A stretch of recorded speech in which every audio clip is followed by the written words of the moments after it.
Kenapa lu sebagai founder harus belajar makroekonomi?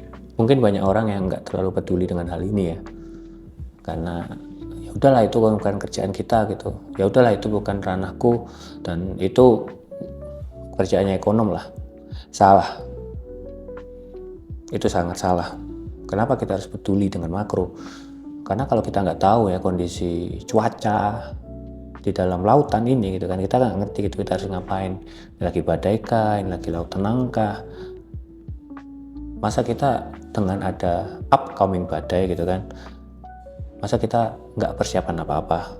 Makanya belajar makro ini adalah salah satu tools untuk memprediksi masa depan.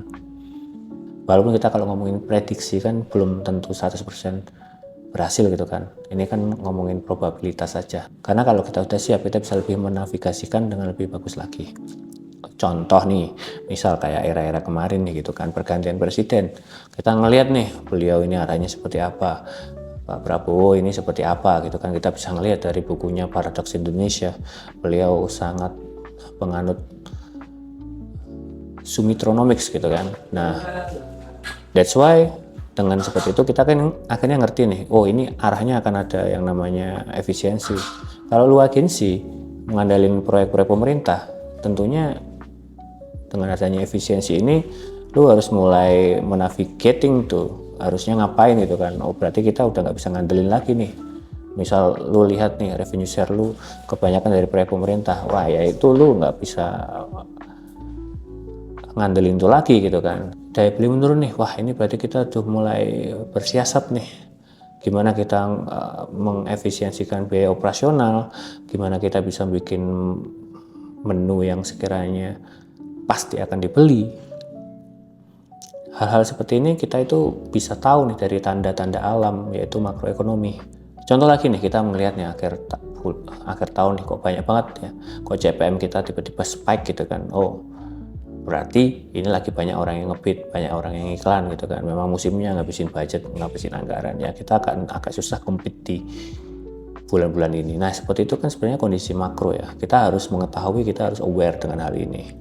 Nah makanya kita tuh kan akhirnya ngerti kan, kita nggak bisa mengandalkan revenue dari government, apalagi dengan kasus yang akhir-akhir ini ya. Selain ngomongin efisiensi, kita juga ngomongin soal kasus yang kemarin kejadian ya, banyak banget kejadian yang karena proyek pemerintah itu kan kita juga harusnya, itu sebenarnya hal lain ya, cuman dengan kita navigate better sebenarnya itu kan hal yang bisa membuat kita lebih aman kayak gitu. So kita nggak boleh alergi dengan hal ini.